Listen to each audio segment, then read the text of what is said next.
Hello students, this is Suraj Sahu. Lastly, we have covered a lot topic about reflection through a plane's surface. Lastly, in last lecture, I have covered reflection, what is reflection, how is occur, and how the bending of light take place when it passes from one transparent medium to another transparent medium. We have discussed about refractive index, how refractive index work, how we take angle of incidence in medium 1 and angle of incidence in medium 2, how it is different to calculate or absolute refractive index. We have covered a lot of topic about it. But in this lecture, we are going to cover certain topic that has been left, and that is first cases when there is no refraction.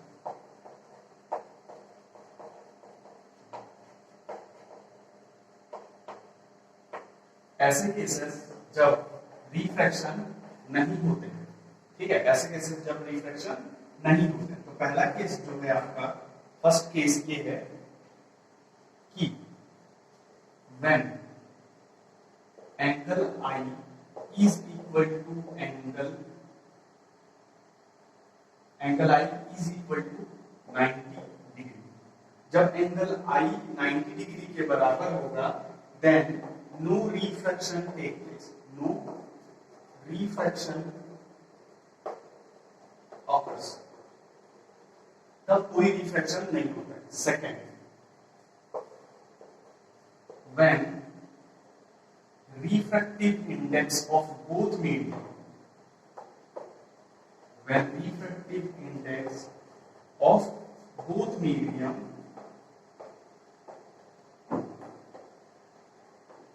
are same. जब refractive index दोनों medium के same होता है, जैसे यहाँ पे mu medium 1 is equal to mu medium 2, जब mu medium 1 is equal to mu medium 2, then no refraction occurs. Then no refraction occurs. तब भी कोई भी रिफ्रैक्शन ऑकर नहीं होता. ठीक है, ये दो केसेस हैं जिसमें आपको मतलब लॉजिकल सा क्वेश्चन पूछ सकता है, गिव रीजन टाइप के क्वेश्चन पूछे जा सकते हैं इस कॉन्सेप्ट से.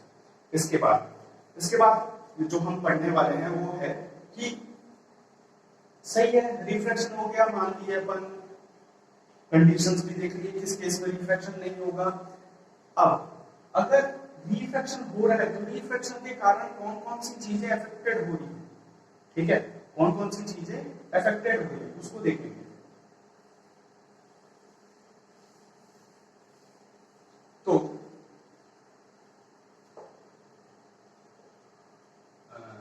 change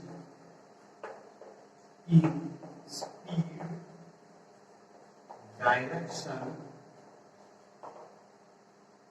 change in speed, direction and wavelength due to refraction.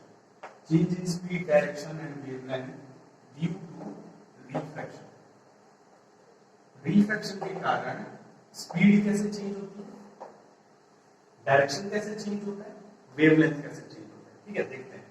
पहला, अगर मैं स्पीड की बात करता हूं, ठीक है, स्पीड की बात करता हूं तो स्पीड जो है ऑब्वियसली चेंज होती है.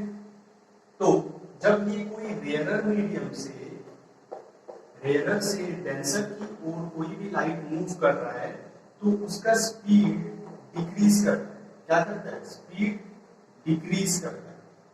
ठीक है, उसी हिसाब से अगर कोई लाइट डेंसर से रेयरर की तरफ मूव कर रही है, इसकी तरफ रेयरर की तरफ मूव कर रही है तो उसका स्पीड जो है वो इंक्रीज करता है.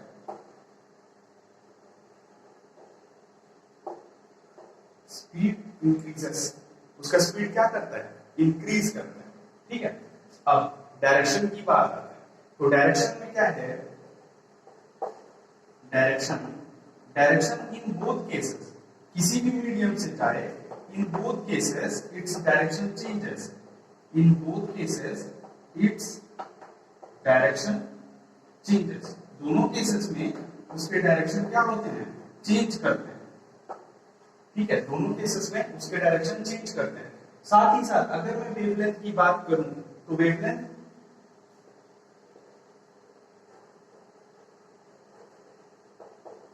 क्या है, वेवलेंथ इसके स्पीड जैसे चेंज होती है उसी कारण से, due to change in speed,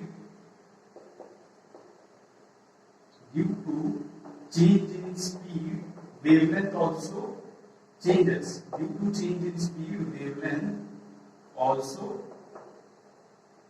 changes, speed में चेंज होने के कारण वेवलेंथ भी चेंज करता है। इसको आपको जो पता है उसी से हम डिराइव करते हैं। C is equal to F lambda होता है, ये इक्वेशन सबने पढ़ा होगा, C is equal to F lambda. इसमें C स्टैंड करता है स्पीड ऑफ लाइट,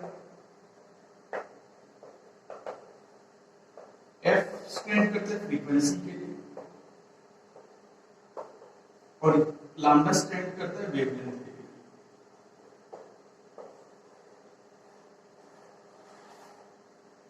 ठीक है, ये लाइट करता है। तो अब देखिए, अगर वेवलेंथ की बात कर रहे हैं अपन, तो यहां से मैं wavelength is equal to C by F लिख सकता हूं, C by F is equal to wavelength यहां से। ठीक है, तो अगर वेवलेंथ किसके ऊपर डिपेंड करिए, अगर मैं स्पीड ऑफ लाइट चेंज करूं तो ये डायरेक्टली प्रोपोर्शनल होगा। क्या होगा, directly proportional. Speed of light increase करती है then wavelength also will increase, speed of light decrease करती है then wavelength also decreases. Clear, इसी से जब स्पीड चेंज होगा तो वेवलेंथ आल्सो चेंजेस होता है। और यहां पे आप लिख सकते हैं speed of light is directly proportional, speed of light is directly proportional to the wavelength. Speed of light जो है वो डायरेक्टली प्रोपोर्शनल होता है वेवलेंथ के साथ। क्लियर है, चलिए अब यहां पे मैंने इस रिलेशन में आपको दिखाया कि C और F पे कैसे डिपेंड करता है। F what is, F is frequency, तो फ्रीक्वेंसी पे कैसे डिपेंड करेगी लाइट, उसको थोड़ा देख लेते हैं। तो क्या है, फ्रीक्वेंसी जो है, फ्रीक्वेंसी पहली बात तो फ्रीक्वेंसी जो है वो सोर्स पे डिपेंड करती है, इसके ऊपर frequency, source, frequency depends upon source. Frequency जो है सोर्स के ऊपर डिपेंड करती है। तो आप एक चीज यहां से बिल्कुल क्लियर समझ में आता है कि अगर भाई सोर्स सेम है, अगर मैं मान लूं कि ये जो रिफ्लेक्शन हो रहा है ऐसे करके, ठीक है, ये आ रहा है, ये मान रहा है, ये नॉर्मल ऐसा बैंड हो गया, मान के चलो। ठीक है, तो यहाँ पे जो फ्रीक्वेंसी जो भी आप सोर्स लिए होंगे वो सोर्स तो सेम ही है, वो सोर्स सेम ही है। तो उस सोर्स के लाइट के लिए जो फ्रीक्वेंसी है, frequency does not change, frequency does not change in refraction, frequency does not change in refraction. Refraction के फेनोमेनन के बाद भी फ्रीक्वेंसी चेंज नहीं होती। कारण क्या है, क्योंकि फ्रीक्वेंसी सोर्स के ऊपर डिपेंड करती है, आपके किसके, सोर्स के ऊपर। तो सोर्स, क्योंकि सोर्स चेंज नहीं हो रहा है तो लाइट की जो फ्रीक्वेंसी है वो भी चेंज नहीं होगी। क्लियर है। अब इसके बाद जो है आपका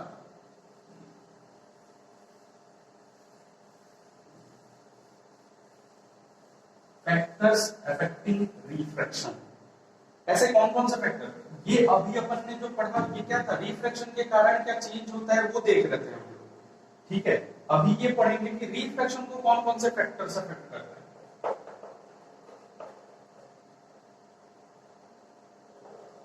फैक्टर्स अफेक्टिंग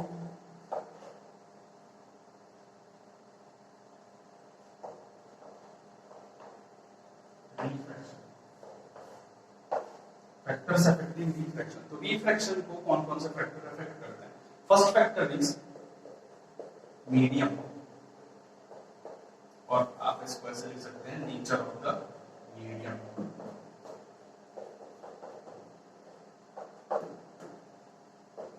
ठीक है, नेचर ऑफ द मीडियम क्या होता है, जिस मीडियम पे वेव मतलब आपकी लाइट ट्रेवल करती है उसके ऊपर डिपेंड करेगा। पहले कैसे, अगर मैं बात करता हूं डेंसर मीडियम पे आपकी लाइट पास होगी, डेंसर से आपकी लाइट रेयरर की तरफ पास होगी, ठीक है, डेंसर से आपकी लाइट रेयरर की तरफ पास होगी।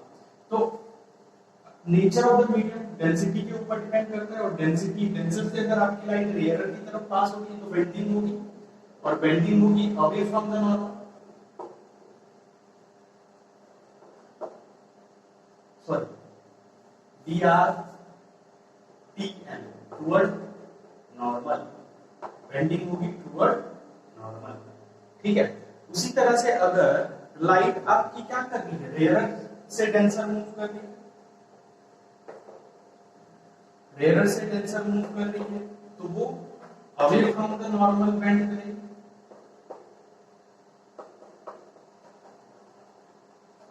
Away from the normal bend करेगी, ठीक है। ये तो दिख ही रहा है नेचर ऑफ द मीडियम पे कैसे डिपेंड करती है। दूसरा फैक्टर आपका, दूसरा क्या है, टेम्परेचर। टेम्परेचर, टेम्परेचर पे कैसे डिपेंड करती है, देखिए जो नेचर है आपका, नेचर जो है, nature of the medium, nature of the medium का जो खेल है, पूरा सारा खेल वो डिपेंड करता है डेंसर मीडियम और रेयरर मीडियम पे। अगर आप टेम्परेचर को इंक्रीज करते हैं किसी भी मीडियम के लिए, temperature increases then density decreases,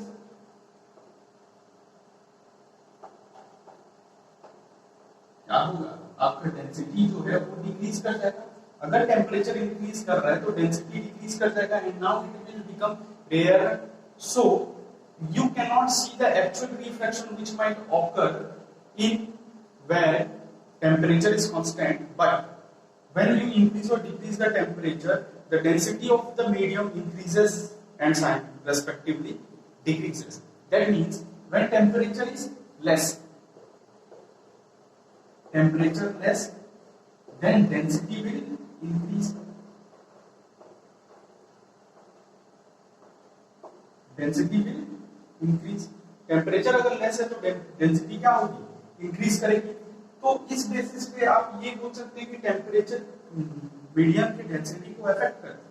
तो अगर अफेक्ट करती है तो वो जो मीडियम पे तो रिफ्रैक्शन डिपेंड करता है ना, तो अगर कोई डेंसिटी को अफेक्ट कर रहा है तो वो साइमल्टेनियसली इसको अफेक्ट करेगा, रिफ्रैक्शन को भी अफेक्ट करेगा, ठीक है, समझ में आया।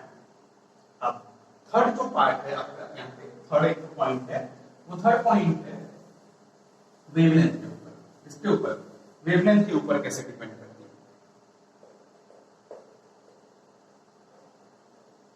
वेवलेंथ। अभी हमने देखा कि वेवलेंथ, वेवलेंथ के ऊपर सभी कलर्स का, एक चीज ध्यान में रखिए, यहाँ पे एक टर्म आता है आपका पॉलीक्रोमैटिक लाइट,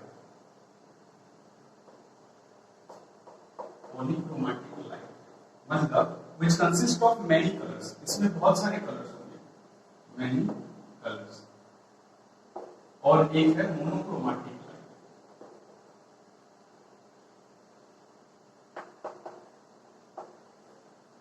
मोनोक्रोमैटिक लाइट, इसमें सिर्फ सिंगल्स कलर, ठीक है, सिंगल कलर। तो पॉलीक्रोमैटिक लाइट में बहुत सारे कलर होंगे, मोनोक्रोमैटिक लाइट में एक ही कलर होगा। तो ये चाहे कुछ भी टाइप ऑफ लाइट हो, अगर ये वैक्यूम में पास करता है तो स्पीड ऑफ लाइट वो सेम होते हैं सब कलर्स ऑफ लाइट के लिए इन वैक्यूम। आप इसको नोट करके रखिए, speed of light of all colours, जितने भी कलर हैं of all colour is same in vacuum. Vacuum में जो स्पीड है सारे कलर्स की वो सेम होती है, बट अगर हम मीडियम की बात करें, एक मीडियम से अगर दूसरे मीडियम के ऊपर जा रहे हैं तो वो वेवलेंथ के ऊपर डिपेंड करेगा। वेवलेंथ के ऊपर कैसे डिपेंड करेगा, देखिए अगर मैं रेड और वायलेट कंसीडर करता हूं, red light and violet light, आप एग्जांपल से ज्यादा अच्छे समझ लेंगे, रेड लाइट और वायलेट लाइट। तो हमको पता है रेड का वेवलेंथ ज्यादा होता है, ठीक है, तो रेड का वेवलेंथ अगर ज्यादा होता है तो वो बेंडिंग बहुत ही कम करेगी, बिकॉज वेवलेंथ जिसका वेवलेंथ ज्यादा उसका बेंडिंग भी, सॉरी जिसका वेवलेंथ ज्यादा उसका बेंडिंग कम। तो रिफ्रैक्शन ऑफ लाइट जो है वो कलर्स पे डिपेंड करती है, और वो कैसे वेवलेंथ के ऊपर कैसे डिपेंड करती है। रिफ्रैक्शन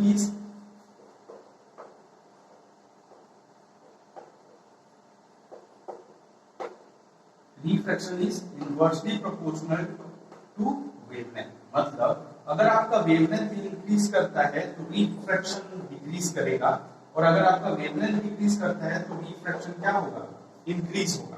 ये पॉइंट अगर आप याद रखते हैं तो it will be very much helpful to you. तो violet light because it has less wavelength so it will bend more, बहुत ही ज्यादा बेंडिंग शो करेगा। But in the same case red light have high wavelength so it will bend less, bending क्या है बहुत ही कम show करेगा। Clear है आपका फैक्टर इफेक्टिव सारे समझ में आ गए। अब एक चीज है छोटी सी जो बोलते हैं हम उसको प्रिंसिपल ऑफ रिवर्सिबिलिटी। क्या बोला जाता है, प्रिंसिपल ऑफ रिवर्सिबिलिटी। ये जो चीज है ये इतनी ज्यादा नहीं है, और यहाँ पे बच्चे लोग काहे कंफ्यूज होते हैं तो समझ में नहीं आता। देखिए प्रिंसिपल ऑफ रिवर्सिबिलिटी है क्या, प्रिंसिपल ऑफ रिवर्सिबिलिटी।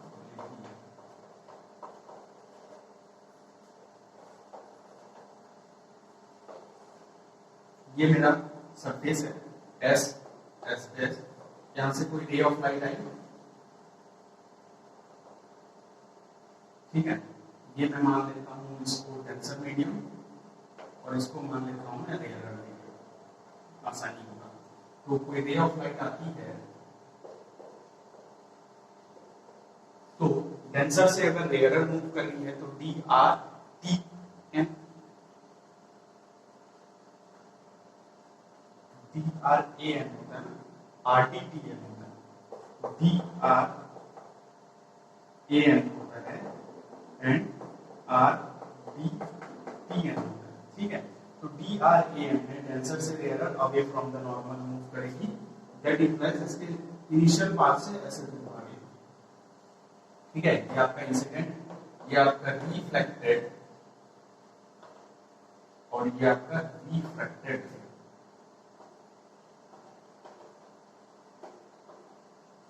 क्लियर?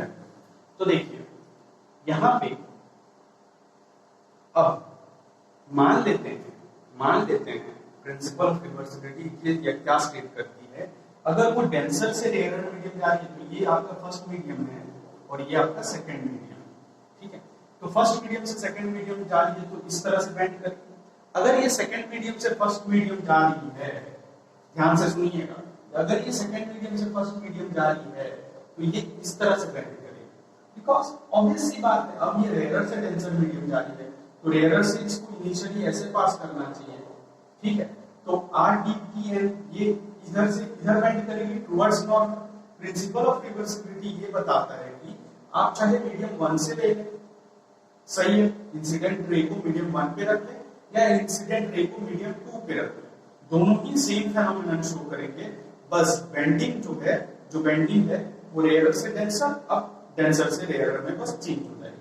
तो प्रिंसिपल ऑफ रिवर्सिबिलिटी इतना कुछ कंफ्यूजिंग नहीं है, बस ये बताते हैं कि अब आप इधर से लो तो ऐसे बेंड करेगी, आप इधर से लो तो ऐसे बेंड करेगी।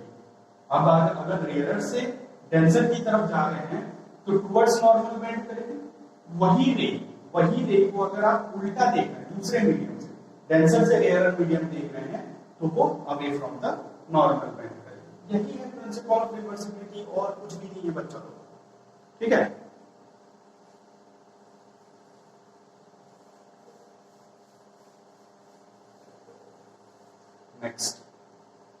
नेक्स्ट है आपका refraction through a glass slab. Glass slab हो सकते हैं या ब्लॉक हो सकते हैं या स्लैब भी हो सकते हैं, ठीक है। रिफ्रैक्शन थ्रू ग्लास स्लैब और ग्लास ब्लॉक। तो देखो यहाँ पे एक फेनोमेनन है ये मैंने क्लास ब्लॉक ले लिया ए बी सी डी, ठीक है। कोई रे ऑफ लाइट ऐसे आ रहा है, सॉरी थोड़ा ज्यादा नहीं परपेंडिकुलर हो रहा है, कोई रे ऑफ लाइट ऐसे आ रही है, रेक्टेंगुलर दिख रहा है तो यहाँ पे होगा नॉर्मल एन एन डैश, ठीक है। अब यहाँ पे नॉर्मल हो रहा है तो ये ग्लास ब्लॉक है, आसानी से समझ सकते हैं, इतना तो मैं आपको समझा ही चुका हूँ, ठीक है। ये ग्लास ब्लॉक है तो ये डेंसर मीडियम है, यहाँ रेयरर मीडियम है और यहाँ भी रेयरर मीडियम, तो रेयरर से डेंसर मूव कर रही है आर डी टी एन, फिर D R A N, R D B N, तो टुवर्ड्स नॉर्मल बेंड करेगी। इसको इनिशियली ऐसे मूव कर जाना चाहिए, इनिशियली ऐसे मूव कर जाना चाहिए, लेकिन ये बेंड जो करेगी वो कुछ इस तरह से करेगी, ठीक है। अब बेंड करने के बाद इस पॉइंट पे फिर से आपको नॉर्मल ड्रॉ करना है। ये मैं ड्रॉ कर दिया n1 डैश, सॉरी n1 और n1 डैश, ठीक है। दूसरा नॉर्मल, अब दूसरे नॉर्मल में देखिए रे जो मूव कर रही है वो मूव कर रही है कहां से, डेंसर से रेयरर मीडियम की तरफ, कहां से, डेंसर से रेयरर मीडियम की तरफ। तो डेंसर से अगर रेयरर मूव कर रही है तो away from the normal move करेगी। इसका इनिशियल पाथ जो होना चाहिए वो इस तरह से होना चाहिए, इनिशियल पाथ इस तरह से होना चाहिए, लेकिन अब ये ऐसे मूव करेगी,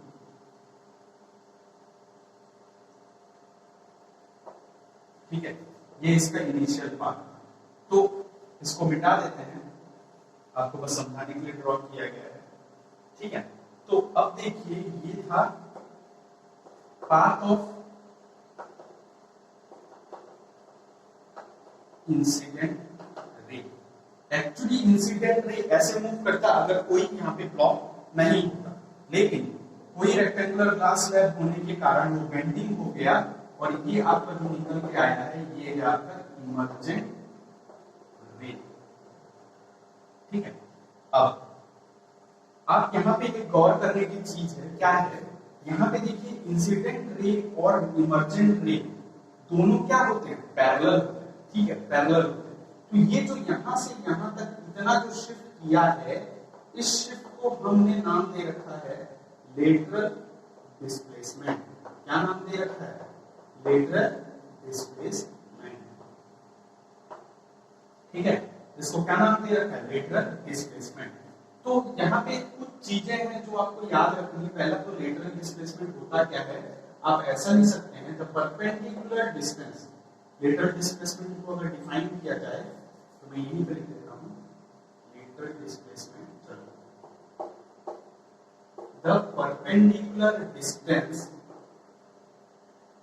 बिटवीन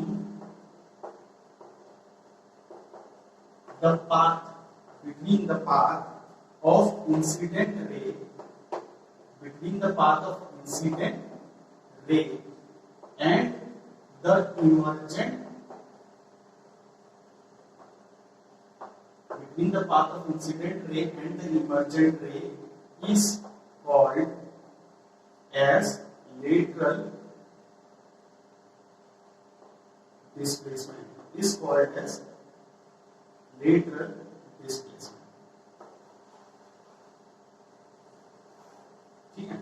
आपका डेफिनेशन क्या है, जो परपेंडिकुलर डिस्टेंस है आपके path of the incident ray and emergent रे के बीच, उसको बोला जाता है लेटरल डिस्प्लेसमेंट, ठीक है। यही आपका था reflection through a glass slab. इसमें इतना कुछ कंफ्यूजिंग नहीं, बस इतना समझना है कि लेटरल डिस्प्लेसमेंट क्या होता है। और आप जब भी किसी भी ग्लास ब्लॉक से लाइट पास करती है तो वो क्या होगी, अपने इंसिडेंट रे के साथ इमर्जेंट रे क्या होगी, पैरेलल होगी, ठीक है। तो ये तो आपका हो गया।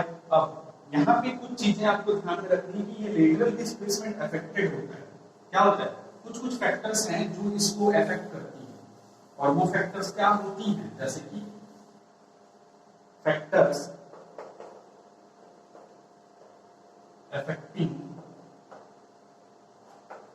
Lateral displacement. ठीक है, इसको पढ़ने से पहले मैं एक चीज बोलना चाहूंगा, do like, subscribe my channel, I really appreciate and it's give us a moral support to make more video, more lectures video and easy conceptual understanding for you guys। ठीक है, तो फैक्टर अफेक्टिंग लेटरल डिस्प्लेसमेंट क्या क्या है? पहला, incident angle. देखो, अगर मैं यहां ग्लास स्लैब बनाता हूं ऐसे करके, और ये अगर इंसिडेंट एंगल को मैं ऐसे चेंज कर देता हूं, ये फॉर ए इंसिडेंट, तो दोनों के लिए लेटरल डिस्प्लेसमेंट का जो डिस्टेंस है, लेटरल डिस्प्लेसमेंट का जो डिस्टेंस है, परपेंडिकुलर डिस्टेंस, वो चेंज होगा। तो incident angle is directly proportional to lateral displacement. ठीक है, अगर आप एंगल चेंज करते हैं तो एंगल चेंज करने के साथ ही साथ जो distance between the incident ray path and the emergent रे विल बी बिगर और स्मॉलर। जो डिस्टेंस है वो छोटा होगा या बड़ा होगा। दूसरा, रिफ्रैक्टिव इंडेक्स। रिफ्रैक्टिव इंडेक्स, तो रिफ्रैक्टिव इंडेक्स पे भी वो कैसे डिपेंड करता है? Directly proportional. कैसे? देखिए, समझते हैं इसको। रिफ्रैक्टिव इंडेक्स पे डायरेक्टली प्रोपोर्शनल होता है। कैसे? अगर आप मीडियम चेंज कर रहे हैं, यहाँ पे आपने ग्लास ब्लॉक दे रखा है, यहाँ पे अगर आप डायमंड ले लेते तो उसका रिफ्रैक्टिव इंडेक्स अलग होता। यहाँ पे अगर मैं ग्लास ब्लॉक ना देके कोई और दूसरा सब्सटेंस ले लूं तो उसका रिफ्रैक्टिव इंडेक्स डिफरेंट होगा। तो इसी कारण से अगर आप रिफ्रैक्टिव इंडेक्स को ऊपर नीचे करते हैं तो लेटरल डिस्प्लेसमेंट, जो लेंथ है, जो डिस्टेंस है, वो चेंज होगी। थर्ड है वेवलेंथ। वेवलेंथ सब में काम आता है। अब आपका वेवलेंथ जो है, ये जो वेवलेंथ वाला है, अब आपका पीछा छोड़ेगा, 11 12 सब में चलेगा। तो वेवलेंथ के ऊपर भी लेटरल डिस्प्लेसमेंट डायरेक्टली डिपेंडेंट होता है, या आप बोल सकते हैं डायरेक्टली प्रोपोर्शनल होता है। आपको पता ही होगा कि जो रेड लाइट है, रेड लाइट बहुत ही कम बेंड होगा। आप बोल सकते हैं ना के बराबर बेंड होगा। तो ना के बराबर बेंड होगा तो इसका सबसे लीस्ट लेटरल डिस्प्लेसमेंट होगा। इसका सबसे लीस्ट लेटरल डिस्प्लेसमेंट होगा। अगर उसी जगह पे आप दूसरे वेवलेंथ की लाइट लेते हैं, जैसे कि डायरेक्ट वायलेट ले लेते हैं, वायलेट लाइट, तो वायलेट लाइट का सबसे मैक्सिमम क्या होगा? मैक्सिमम लेटरल डिस्प्लेसमेंट होगा। मैक्सिमम लेटरल डिस्प्लेसमेंट होगा। क्लियर है? समझ में आया? ठीक। अब आपका जो एक लास्ट टॉपिक बच गया है वो है ब्राइटर इमेज कहां पे फॉर्म करता है? ब्राइटर इमेज कहां पे फॉर्म करता है? Which will be the brighter image? Suppose ऐसा एक मिरर है, हमको पता है कि मिरर का थिकनेस नहीं होता। सपोज अगर मिरर का थिकनेस है, ठीक है, अगर मिरर का थिकनेस है तो कोई रे ऑफ लाइट ऐसे ट्रेवल करे,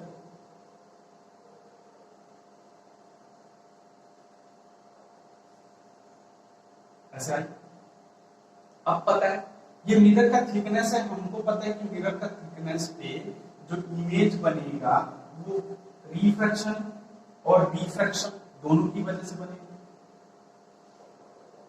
यहां पे नॉर्मल, अब देखो ये आर डी, ठीक है, आर है ऊपर वाला और ये टेंसर, तो R D T N toward normal bend करेगा, तो इसको ऐसे जाना चाहिए, ये ऐसे बेंड कर गया। अब ये रिफ्रैक्शन हो रहा है यहाँ पे, तो सपोज 100% जो लाइट लिए थे रिफ्रैक्ट होगा और रिफ्लेक्ट होगा। तो रिफ्लेक्ट कितना होता है? 10% रिफ्लेक्टेड हो जाएगा, ये रिफ्लेक्टेड है, ठीक है। तो इसके लिए अगर मैं इमेज ड्रॉ करूं तो एक ऐसा, और इसका जो इमेज है वो इसी कहीं पे फॉर्म करेगा, ऐसे करके एक्सटेंड करने पे आपको ये ए पॉइंट मिला, जो इमेज निकला इसके लिए, ठीक है। उसी तरह से ये जो रे ऑफ लाइट है इसमें 90% बचा, 90% तो ऐसे आया, यहाँ पे फिर से एक नॉर्मल ड्रॉ होगा, फिर से नॉर्मल ड्रॉ होगा, नॉर्मल ड्रॉ होने के बाद ये क्या करेगा, रिफ्लेक्ट बैक करेगा, रिफ्लेक्ट बैक करेगा। तो रिफ्लेक्ट बैक करने के साथ यहाँ पे फिर से एक नॉर्मल ड्रॉ होगा, फिर से अगर एक नॉर्मल ड्रॉ होता है तो अब देखिए डेंसर से रेयर मूव कर रहा है, डेंसर से rare away from the normal काम करेगा, तो नॉर्मल से ऐसे जाना चाहिए उसको, लेकिन वो बेंड होके जाएगा, ऐसे जाएगा नहीं, ठीक है। तो यहाँ पे आप, मैं दो ही स्टेप में, आपके बुक में बहुत सारे स्टेप्स दिए होंगे, मैं दो ही स्टेप में समझाने की कोशिश करता हूँ। तो यहाँ पे जो 90% ऑफ लाइट आई थी, यहाँ पे 90%, 10% लूज हो गया, 90% ऑफ लाइट आई थी, तो 90% से जो रिफ्लेक्शन बनेगा, 90% से जो रिफ्लेक्शन इमेज बनेगा, रिफ्लेक्शन का इमेज बनेगा बी स्पॉट पे, सेकंड स्पॉट होगा, सेकंड स्पॉट पे सबसे ज्यादा ब्राइटर इमेज फॉर्म करेगा, brightest image, brightest image form करेगा। कारण क्या है कि इसमें जब 10% लूज हुआ, उसके बाद 90% से ये इमेज बना, फिर से अगर रिफ्लेक्शन होता है और यहाँ पे फिर से अगर वो क्या होता है, बेंडिंग, ऐसा रिफ्लेक्शन होता चलता है, तो